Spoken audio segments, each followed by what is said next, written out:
Hello সবাইকে। তো মা আজকে তোমাদের সাথে পটল চিংড়ির এই রেসিপিটা শেয়ার করছে। তো এই পুরো ভিডিওটা দেখতে থাকো তোমরা, মা কী করে রান্না করলো। 12টা বাজে, এখনো রান্না শেষ হয়নি। রান্না সব শেষ হয়ে গেছে, শুধু এই রান্নাটাই বাকি আছে। কি করব বলো তো, ও রান্নাগুলো দুপুরবেলা খাবার সময় দেখো, শুধু এটা বাকি। এটা পটল, আলু আর হচ্ছে এই চিংড়ি মাছ। চিংড়িগুলো কিন্তু ছোট চিংড়ি না, সব বড় বড় চিংড়ি। আমি চিংড়ির মাথাগুলো না ফেলে দিয়েছি, বুঝেছো তো। আমার জানি বর্ষাকাল তো আমার অসুবিধে হয়, এই জন্য করেছি। আর এটা করছি, এটা কিন্তু সবাই তোমরা করো, সবাই রান্না করে পটল আলু চিংড়ি, কিন্তু তবু মনে হলো বন্ধুদের সাথে শেয়ার করি, বুঝেছো। আর মশলার মধ্যে আমি কি দেবো, জিরা আমি দিই না, আদা পেঁয়াজ রসুনের তরকারিতে না আমি খুব একটা পেঁয়াজ দিই না, জিরার গুঁড়ো। এটা আছে আদা পেঁয়াজ রসুন আর কাঁচা লঙ্কা, শুকনো লঙ্কা পরে আমি একটু কালারের জন্য দেবো। আর নামানোর শেষে দেবো হচ্ছে একটুখানি গরম মশলা আর দেবো ঘি। এই ঘিটা না আমার অনেক পুরনো ঘি, আমি একসাথে অনেকটা ফ্রিজে রেখে দিই। ঘি যত পুরনো হয় তত টেস্ট হয়, ঠিক আছে। আচ্ছা, এবার আস্তে আস্তে আমি রান্নার প্রসেসটা শুরু করি। তোমরা বলো, সবাই তোমরা করো, তবু বলছি যে রান্নাটা দেখো, দেখে কেমন লাগে আমায় বলো, ঠিক আছে। পরের ভিডিওতে আবার আসছি। এবার আমি গ্যাসটা ধরাই, একটু কড়াইটা গরম হয়ে যাক, ঠিক আছে।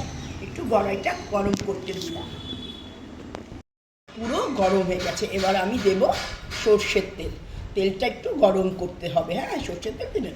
আর দেখো, গ্যাসের সামনে না আমি এই টিনগুলো দিয়েছি, কেন বলো তো, যেখানে আমি রান্না করি না সেটা বড্ড হাওয়া আসে, ছাদের ওপরে তো কোনো ঘেরা নেই, খুব হাওয়া আসে, এই জন্য রান্না করতে গেলে এই টিনগুলো আমাকে দিতে হয়, ঠিক আছে। আচ্ছা দেখো বন্ধু, তোমাদের সাথে কথা বলতে বলতে তেল কিন্তু পুরো গরম হয়ে গেছে, দেখো তেলের ওপর থেকে ধোয়া উঠছে, দেখতে পাচ্ছ তো। আচ্ছা, এইবার প্রথম আমি চিংড়িগুলো ভেজে নেব। আচ্ছা, চিংড়ি না খুব হালকা ভাজতে হয়, না হলেই খুব শক্ত হয়ে যায়, সেটা আর টেস্ট হয় না। আমি গ্যাসে দেবো আর নামিয়ে দেবো, ঠিক আছে। এক্ষুনি হালকা করে ভেজে নিয়েছি, জাস্ট দুবার নাড়িয়েছি, চিংড়িটা তুলে নিচ্ছি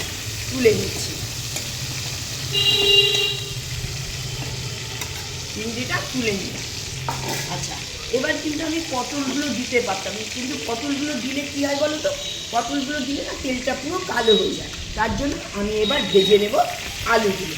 আচ্ছা, আলুটা ভাজবো, একটু দেখো আলুটা ভাজার সময় তোমরা সবাই দাও কি না জানি না, কিন্তু যদি একটু আলুটা ভাজার সময় সামান্য পরিমাণে দেখো, খুব সামান্য পরিমাণে একটু নুন আর একটু হলুদ দিয়ে দাও, তাহলে না আলুগুলো খুব সুন্দর দেখতেও হয়। আর কি বলো তো, নুনটা আলুর ভেতরে ঢুকে যায়, না হলে না গলে দিলে অনেক সময় আলুর ভেতরে নুনটা ঢোকে না, তার জন্য সামান্য নুন আর হলুদ দিয়ে আলুটা ভেজে নিলাম, ঠিক আছে। এবার আমি আলুটা ভাজি ততক্ষণ, তারপরে আবার পটল ভাজাটা দেখাচ্ছি। এই দেখো, আলুগুলো একটু হলুদ আর নুন দিয়ে ভেজেছি তো, দেখো কি সুন্দর রঙটা এসছে। আলু ভাজা কিন্তু আমার হয়ে গেছে। এইবার আমি আলুগুলোকে তুলে নেব, ঠিক আছে। আলুগুলো তুলে নিচ্ছি। এবার আমি পটলগুলো দেবো, ঠিক আছে। ঠিক পটলগুলো দেবো, পটলগুলো কিন্তু একটু সামান্য নুন, পটলগুলো দিই, নাহলে তো শুনতে পাবে না। পটলগুলো দিয়েও কিন্তু দেখো আমি সামান্য নুন আর সামান্য হলুদ দিয়ে এটাও ভাজবো, তাতে কী হবে বলো তো, এটার মধ্যেও নুনটা ঢুকে যাবে, ঠিক আছে। আর দেখবে এবার তেলটা একটু কালো হয়ে যাবে, ঠিক আছে। পটলটা ভেজে আবার দেখাচ্ছি।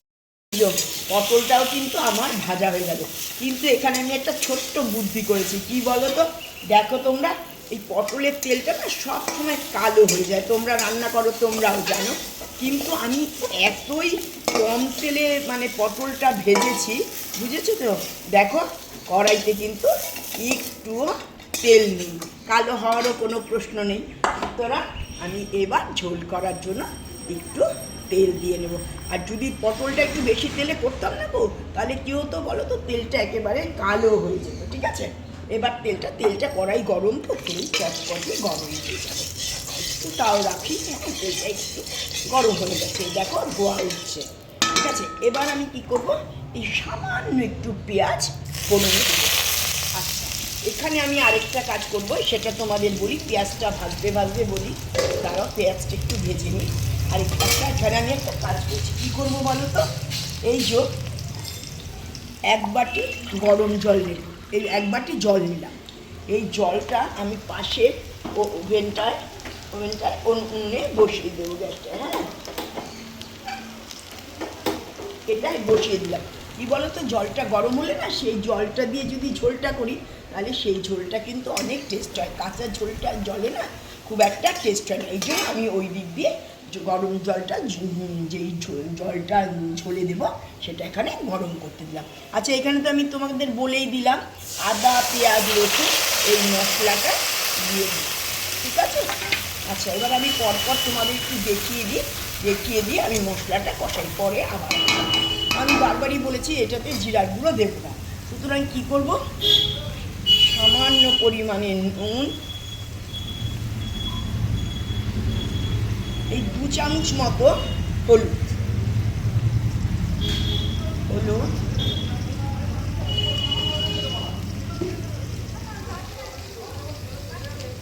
আর একটু শুকনো লঙ্কার গুঁড়ো, ঠিক আছে।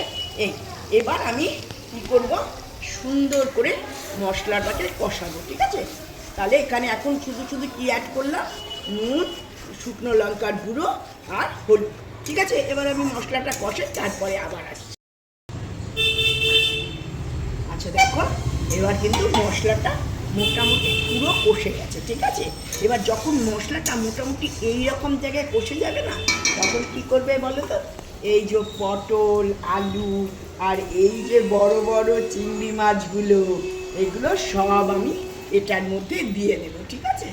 দেখো, এই যে ভেজে যে রেখেছিলাম তার মধ্যে কত তেল ছিল, ঠিক আছে। এটা এগুলো দিয়ে আমি সুন্দর করে কষে নিই। আর এখানে একটা কথা বলি, বলো দেখি, সবাই দেখি, মানে সাধারণত সবাই না, কী করে বলো তো, গরম মশলা ঘি রান্নার শেষে দেয়, কিন্তু আমি এই কষানোর সময় একটু গরম মশলা দিয়ে দেবো, ঠিক আছে।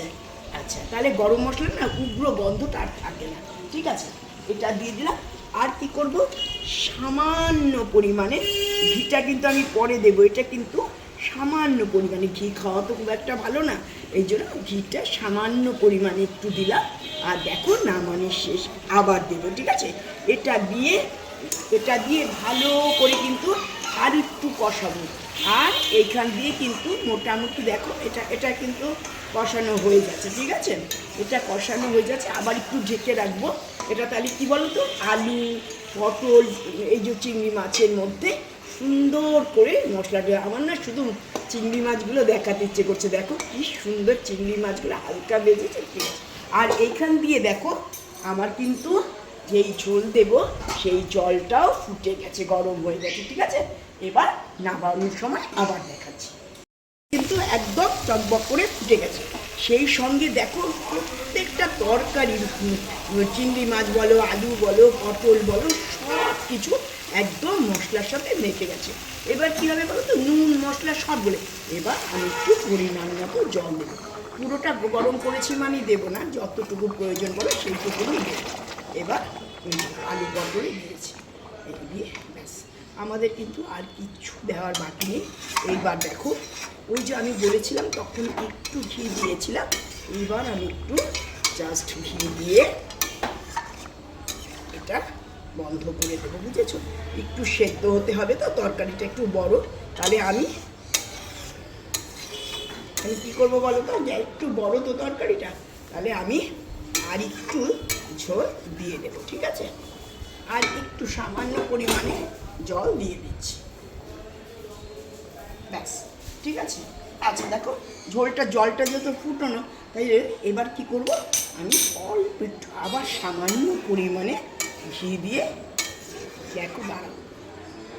দেখো কেমন হচ্ছে কিন্তু বলবে, এত সুন্দর করে দেখালাম। আচ্ছা, তখন একটু ঘি দিয়েছিলাম, আর একটু ঘি, কাকুর তো মানে কি বলো তো, কাকুর সুগার আছে আর কোলেস্ট্রল, তো এই জন্য ঘি টিটা আমরা আনি কিন্তু খুব বেশি দিই না, এই সামান্য পরিমাণে ঘি আবার দিয়ে দিলাম, ঠিক আছে, এটা একটু ধুয়ে দিলাম। আচ্ছা, এবার দেখো কি করছি, এবার কিন্তু এই যে ঘিটা দেওয়ার পর কিন্তু আমি আর ওইভাবে ঝোলটাকে ফোটাবো না, কী করবো বলো তো, একদম হালকা করে হালকা সিরে দিয়ে রাখবো।